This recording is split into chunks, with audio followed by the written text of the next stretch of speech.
সম্মানিত দর্শক এবং শ্রোতাবৃন্দ, আমি যশোরী বাংলাদেশি সেবা পার্টির পক্ষ থেকে আপনাদের সকলকে জানাই আসসালামু আলাইকুম ওয়া রাহমাতুল্লাহ। BAL বাল তথা Bangladesh Awami League, BNP Bangladesh nationalist party বা জাতীয়তাবাদী দল এবং এদের সাথে যারা শরিক করেছে বা জোট করেছে, এদের যুগ আমি অন্তত দেখেছি। এদের কারোর কাছে 53 বছর বাংলাদেশ নিরাপদ ছিল না। কোরআনের 16 নম্বর সূরা আন-নাহল এর 90 নম্বর আয়াতে আল্লাহ কি বলছেন আসুন একটু জেনে নিই। ইন্নাল্লাহা ইয়া'মুরু বিল আদলি ওয়াল ইহসান ওয়া ইতাই যিল কুরবা ওয়া ইয়ানহা আনিল ফাহশাই ওয়াল মুনকারি ওয়াল বাগই ইয়াইযুকুম লাআল্লাকুম তাযাক্কারুন। নিশ্চয় আল্লাহ ন্যায় বিচার কায়েম করতে ও কল্যাণময় জীবন ব্যবস্থা কায়েম করতে আর ঘনিষ্ঠ আত্মীয়দেরকে সাহায্য সহযোগিতা দানের জন্য হুকুম দিচ্ছেন। আর আল্লাহ অশ্লীল গর্হিত বিদ্রোহমূলক কাজকর্ম থেকে বারণ করেছেন। আল্লাহ তোমাদেরকে ওয়াজ করছেন যেন তোমরা উপদেশ গ্রহণ করতে পারো। এটি হচ্ছে ইসলামী প্রজাতন্ত্র কিভাবে চলবে সেই খাকা আল্লাহ দিয়েছেন। আর আল্লাহ তাআলার ইসলামী কিংডম এইভাবে চলে। মানে আল্লাহ তাআলার ইসলামী কিংডমে যারা ইসলামকে মেনে চলে ইচ্ছায় এবং অনিচ্ছায়, যারা ইচ্ছায় মানে তারা মুসলিম, অনিচ্ছায় যারা মানে তারা নন মুসলিম।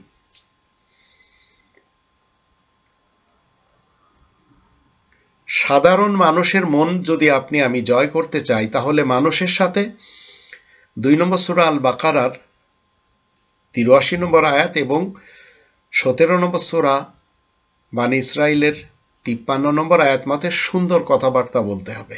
কুলু লিন্নাসি হুসনা ওয়া কুল লিইবাদি ইয়াকুলু আল্লাতী হিয়া আহসান।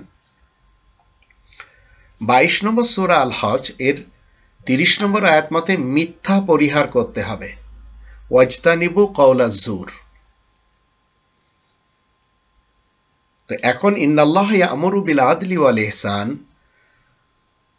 কল্যাণময় জীবন ব্যবস্থার জন্য আপনি যখন অর্থ লেনদেন করবেন, সঠিক সময়ে পরিশোধ করবেন, ন্যায় বিচার যখন করবেন, অন্যায় করতে পারবেন না। আপনার কাজকর্মের মাধ্যমে প্রমাণ করতে হবে যে আপনি একজন শান্তিপ্রিয় মানুষ। বাংলাদেশি সেবা পার্টি যারা পরিচালনা করে চলেছে, এরা সবাই ইনিল হুকমু ইল্লা লিল্লাহ বিশ্বাসী। আল্লাহ ছাড়া অন্য কারোর হুকুম বিশ্বাসী না।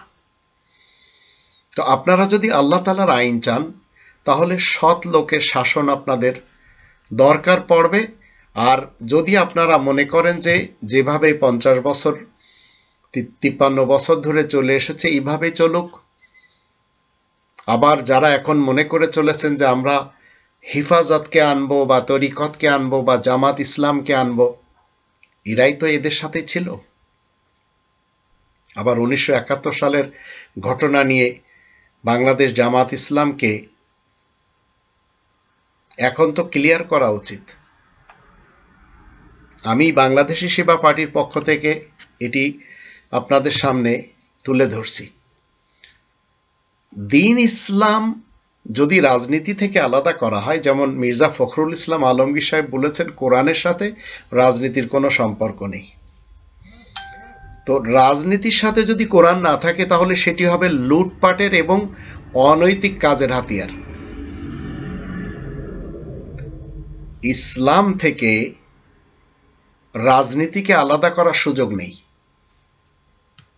ইসলাম ব্যক্তি পর্যায় থেকে শুরু করে সামাজিক এবং রাষ্ট্রীয় পর্যায়ে পুরোটাই জীবন ব্যবস্থা। আপনি যদি রাজনীতিকে মানুষের জীবন থেকে আলাদা করতে পারেন, তখন হয়তো সম্ভব, কিন্তু নিরপেক্ষ বলে যা কিছু আমাদের দেশে বলা হয় তেমন কিছু ইসলাম অন্তত শিক্ষা দেয় না। ইসলাম দ্বীন ব্যতীত রাজনীতি বলে কিছুই নেই।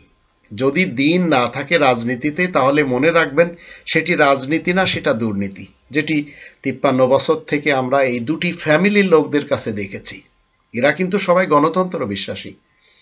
মুজিব ফ্যামিলি বলেন, জিয়া ফ্যামিলি বলেন, খুনি হাসিনা বলেন, খুনি খালেদা বলেন, খুনি এরশাদ বলেন, এরা সবাই গণতন্ত্র বা ডেমোক্রেসি বিশ্বাসী, কিন্তু এরা দেশটি ভারতের পেটে ঢুকিয়ে দিয়েছিল। রাজনীতি থেকে যদি আপনি কোরআনকে আলাদা করেন, তাহলে কোরআনবিহীন যদি রাজনীতি হয়, সেটা হবে উচ্ছৃঙ্খল। সেটা কখনো সুশৃঙ্খলিত হতেই পারে না।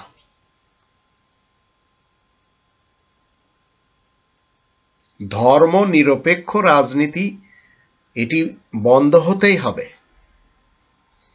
আমাদের দেশ অনেক মানুষের রক্তের বিনিময়ে অর্জন করা এই দেশ।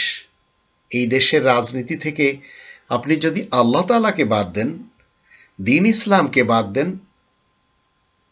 তাহলে আপনি প্রতিষ্ঠিত করলেন পরিবারতন্ত্র, ফ্যামিলিতন্ত্র কিংবা ডেমোক্রেসি, তাও যেটি তারা বলবে। খুনি হাসিনা কখনো কনস্টিটিউশন মতে দেশ চালায়নি, কারণ সেই মহিলাটি, সেই ফিরাউন একাই ছিল চিফ জাস্টিস, প্রত্যেকটি বিচারালয়ের প্রধান বিচারপতি, প্রত্যেকটি সেক্টরের প্রধান সে, এবং এমন কিছু কথা বলেছে যেগুলি আল্লাহ ব্যতীত কেউ বলতে পারে না। চরম মিথ্যাচারের মধ্যে জাতিকে ডুবিয়ে রেখেছিল এই দুটি দল। আর এই দুটি দলের বা এই লীগ এবং দল, এই ইয়াজুজ এবং মাজুজ, এরা আবার ধর্মকে যেভাবে দিয়েছে আমাদের দেশে, সেটি কোরআন আমাদেরকে বলে 30 নম্বর সূরা রোম এর 32 নম্বর আয়াতে, মিনাল্লাযীনা ফাররাকু দীনাহুম ওয়া কানু শিয়া কুল্লু হিজবিন বিমা লাদাইহিম ফারিহুন। যারা পৃথক করে নিয়েছিল রব্বানি সিস্টেমকে এবং নিজ নিজ ধর্মে তারা বিভেদ সৃষ্টি করে আলাদা আলাদা দল তৈরি করে এবং আলাদা আলাদা ধর্ম তৈরি করে বিভক্ত হয়ে পড়েছে, তারা সবাই নিজ নিজ মতবাদ নিয়ে উল্লাসিত। এটি আমরা উলামা লীগ, উলামা দল, এমনকি যারা জামাত ইসলাম, যারা তরিকত, যারা তাবলিগ, যারা চরমনাই, যারা হিফাজত, আবার যারা সালাফি, এসব উলামা সমাজ, এরা সবাই মূলত 3 নম্বর সূরা আলে ইমরানের 103 নম্বর আয়াতের বিপক্ষে যে আলাদা আলাদা ফিরকা, পার্টি, মাসলাক, মাযহাব প্রতিষ্ঠিত করে ফেলেছে এবং মানুষকে কোরআনচ্যুত করেছে। তো আমরা যদি দ্বীন ইসলামের ভিত্তিতে দেশকে পরিচালনা করতে পারি, তাহলে আমরা যদি কোরআনকে, এই যে আয়াত আপনাদের সামনে তুলে ধরলাম 16 নম্বর সূরা নাহলের 90 নম্বর আয়াত, এই আয়াত মতে যদি আমাদের দেশ পরিচালনা হয়, তাহলে আমাদের দেশ থেকে মুদ্রা কখনো পাচার হবে না, লুটপাট হবে না। এটি 100% গ্যারান্টি। আর আমাদের দেশের মৌলবী সমাজের কথা যদি আপনি আমি শুনি, তাহলে মনে রাখবেন এরা কিন্তু একদিকে অ্যালকোহলকে হারাম বলে, আবার অন্যদিকে উটের মূত্রকে বৈধ বলে, ঠিক যেভাবে ভারতের ব্রাহ্মণেরা গায়ের মূত্রকে বৈধ বলে। এগুলি কেন? কারণ কোরআনের যে 5টি দাবি বাস্তবায়ন না করতে পারলে ওই লোকটি যেমন মুসলিম হতে পারে না, তদ্রূপ রব্বানি কনস্টিটিউশন না থাকলে সেই দেশটি কখনো ইসলামিক হতে পারে না। নামে বা লেভেলে আপনি ইসলাম লাগান, তাতে কি হবে? কিছুই তো হবে না। তো আল কোরআনের 5টি দাবির মধ্যে একটি দাবি হচ্ছে কোরআনকে 100% বিশ্বাস করা, শতভাগ বিশ্বাস করতে হবে। 2 নম্বর দাবি কোরআনের ভাষায় কোরআনকে শিখতে হবে। 3 নম্বর দাবি মাতৃভাষায় কোরআনকে জানতে হবে। 4 নম্বর দাবি কোরআন মতে জীবন কাটাতে হবে। 5 নম্বর দাবি কোরআনে তাবলীগ করতে হবে। কিন্তু এটি আমাদের দেশের জনগণকে কখনো শেখানোই হয়নি। আমাদের দেশের মানুষেরা জানেই না যে কোরআনকে মানলেই রাসূলকে মানা হয়, আর রাসূলকে মানা মানেই আল্লাহকে মানা। এটি আমাদের দেশের লোকেরা জানতেই পারেনি, কারণ এই উলামা লীগ আর এই উলামা দল।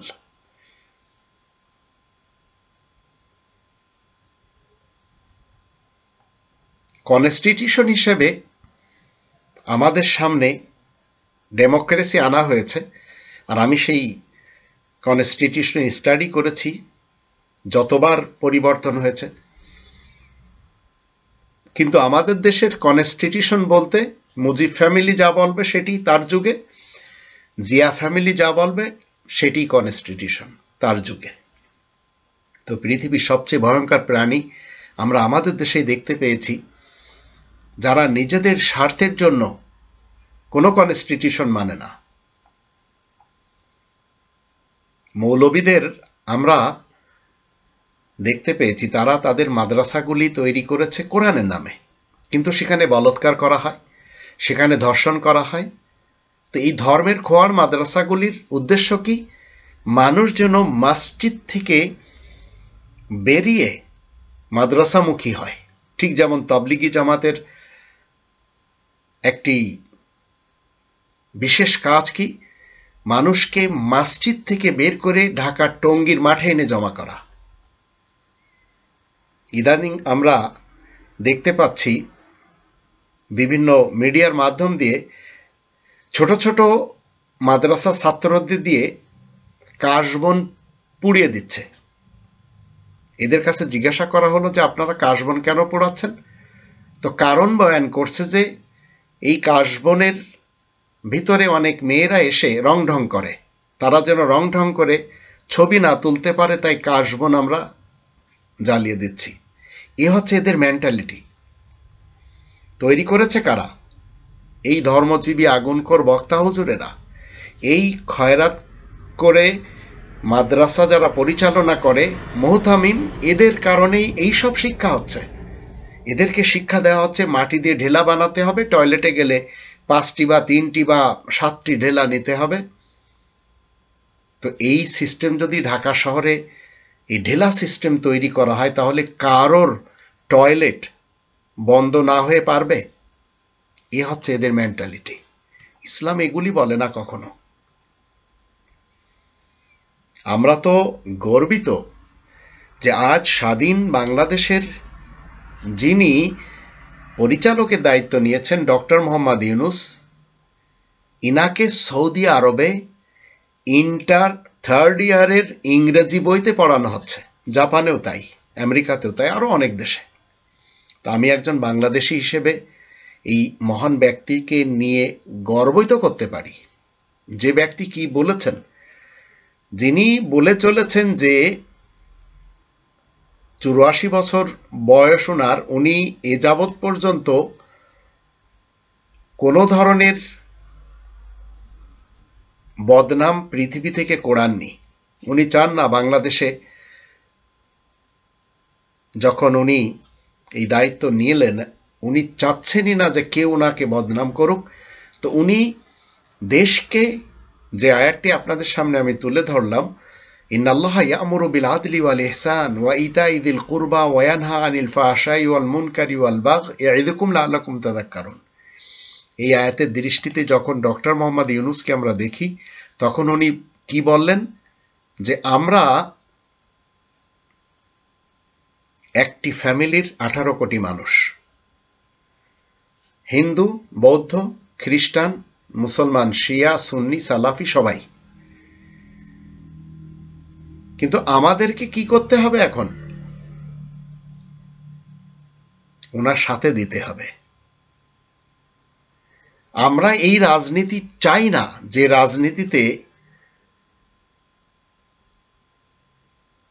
এই ইয়াজুজ এবং মাজুজ তার অনুসারীদের হাতে লগি বৈঠা দিয়েছে, লাঠিসোঁটা দিয়েছে, এবং তারা যখন অর্ডার দেয় তখন এরা লগি বৈঠা লাঠিসোঁটা নিয়ে একে অপরের উপরে হামলা করে। এইটা অন্তত আমরা আর চাই না। আর যারা গণতন্ত্র এবং ইসলাম একই সাথে মানে তারা অবশ্যই শিরিককারীদের অন্তর্ভুক্ত হবে। আর শিরিককারী কখনোই মুসলিম হতে পারে না, এটি আপনাকে আমাকে বিশ্বাস করতে হবে।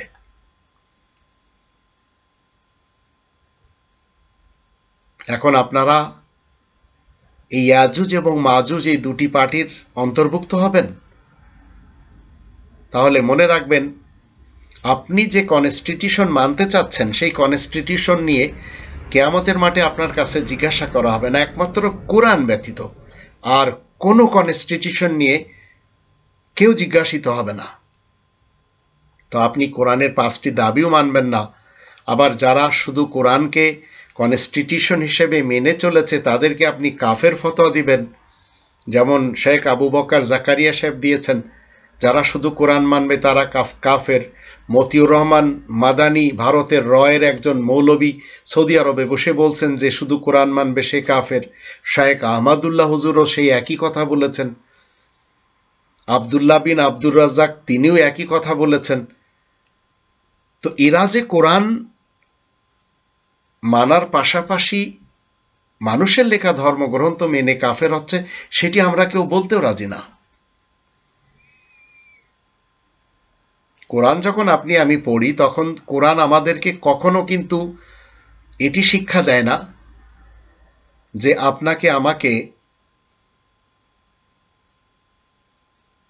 মিথ্যা প্রচার করতে হবে, সত্য গোপন করতে হবে। কিন্তু কোরআন আমাদেরকে শিক্ষা দিচ্ছে মুহাম্মাদুর রাসূলুল্লাহ ওয়া খাতামান নাবিয়িন দ্বারা সত্যায়িত কি 2 নম্বর সূরা আল বাকারা এর 42 নম্বর আয়াতে ওয়ালা তালবিসুল হাক্কা বিল বাতিল ওয়া তাকতুমুল হাক্কা ওয়া আনতুম তা'লামুন। আর তোমরা মহাসত্যের সাথে মিথ্যাকে সংমিশ্রণ করবে না, কিন্তু জেনে শুনে তোমরা সত্যের সাথে মিথ্যাকে সংমিশ্রণ করে চলেছ, সত্যকে গোপন করে চলেছ। তা আমাদের দেশের এই বিএনপি মার্কা যারা নেতানেত্রী এবং কর্মী, বিএল বাল মার্কা যারা নেতানেত্রী এবং কর্মী, এদের দলে এত বেশি মানুষ, এরা কোরআনের জ্ঞান রাখে না, যার কারণে এদের নেতাদের মিথ্যা কথাগুলি মধুর মতো মনে হয় বিধায় সবাই এদের পিছনে যায়। তা আমাদের জানতে হবে সস্তা জিনিসের খরিদ্দার সবসময় বেশি থাকে, আর ব্যক্তিত্বহীন মানুষের বন্ধু সবসময় বেশি থাকে। প্রতিবাদী মানুষের শত্রু সবচেয়ে বেশি, যেটি আমি তো সবচেয়ে বড় উদাহরণ আপনাদের সামনে। আর মিথ্যাবাদী মানুষের মুখে মধু খুব বেশি, তাই এদের পিছনে সবাই ছোটে। আর ধর্মজীবী যারা আমাদের দেশে করে খাচ্ছে, এদের পিছনে যারা ছুটছে এরা জানে না যে ধর্মজীবীদের কোনো ক্ষমতা নেই নিজেদের পক্ষ থেকে কোনো বিধান রচনা করার। এমনকি তারা যে দেব দেবতাকে মানে তারও কোনো ক্ষমতা ছিল না, সে আরব ইতিহাসের ইবনে আবদুল্লাহ হোক না কেন। কোরআন মতে আল্লাহ তাআলা সৃষ্টির যেমন কোনো পরিবর্তন নেই, আল্লাহ তাআলা তেমন একক বিধানদাতা। আল্লাহ ছাড়া অন্য কেউ বিধানদাতা হতে পারে না। তো রবের মুমিন মুসলিম হয়ে যদি আপনি আমি এই মুহূর্তে যত সময় ডক্টর মোহাম্মদ ইউনূস এই 84 বছরে সারা বিশ্বে সম্মান যেমন কামিয়েছেন, তিনি বলছেন যে আমি এমন কিছু করব না যাতে শেষ জীবনে মানুষ আমাকে ঘৃণা করে। তো যখন উনি আয়াত বিরোধী কোনো কর্মকাণ্ড করবেন, আমরা বাংলাদেশি সেবা পার্টি ওনার থেকে বিচ্ছেদ হয়ে যাব। আজ আমাদের দেশে ভারতের রয়ের মদতপুষ্ট কিছু উলামা সমাজ তারা মাজারে হামলা করছে, ভালো কথা। এখন আপনারা হামলা করছেন মাজারে, কাল আপনারা যখন ওয়াজ মাহফিল করবেন তখন আপনাদের মাহফিলে তারা যদি হামলা করে এবং জিজ্ঞেস করে আপনাদের মাহফিলের প্রমাণ কোরআন থেকে দেন, আপনারা দিতে পারবেন না, যেমন আপনারা মাজারের ব্যাপারে দিতে পারছেন না।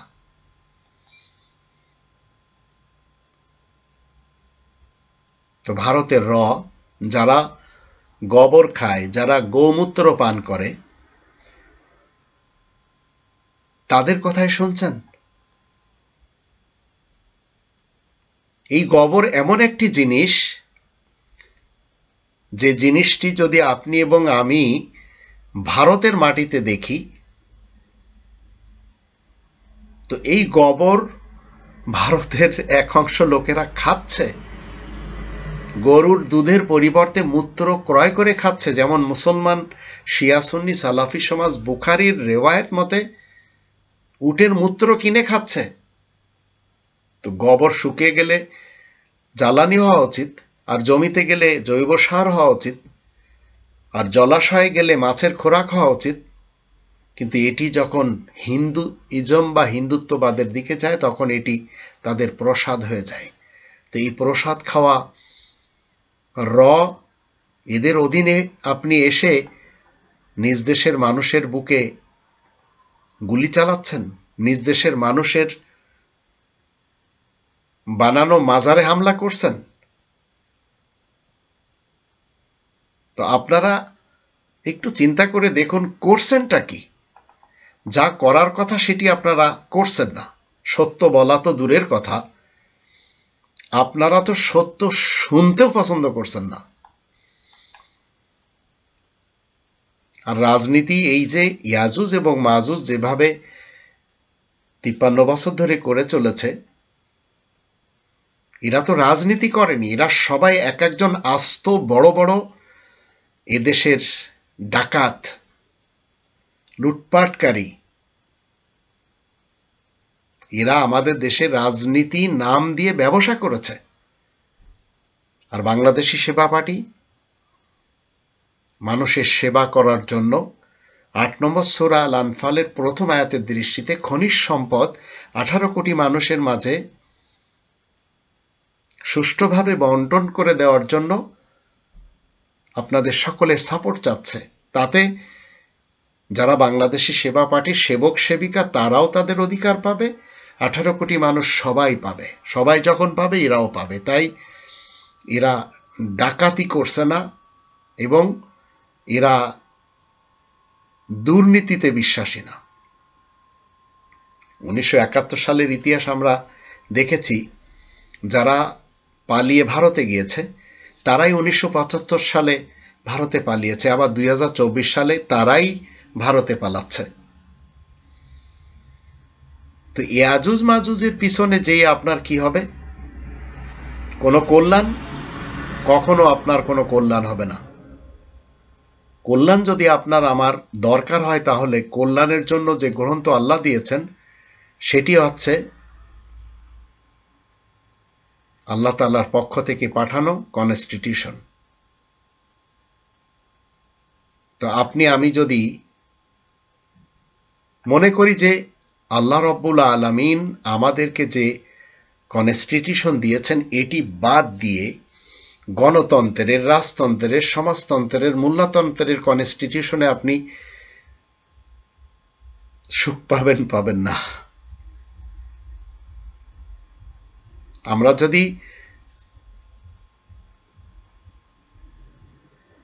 মির্জা ফখরুল ইসলাম আলমগীর সাহেবকে দেখি, ইনি একটু চুপ থাকতে পছন্দ করছেন না। ইনি খেপেও যাচ্ছেন মাঝে মাঝে যে তাড়াতাড়ি ইলেকশন দেন। এর কারণ কি?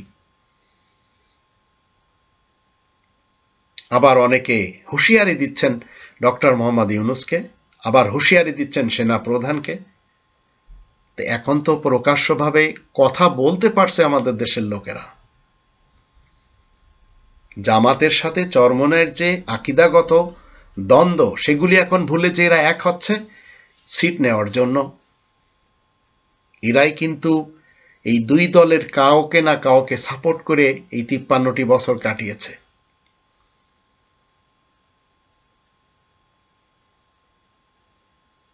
এরা আমাদের জন্য উপহাসের পাত্র। এরা উপরে খুব ফিটপাট দেখাবে, খুব ইসলাম ইসলাম করবে। মূলত এদের কাছে রয়েছে মানব রচিত লাহু আল হাদিস।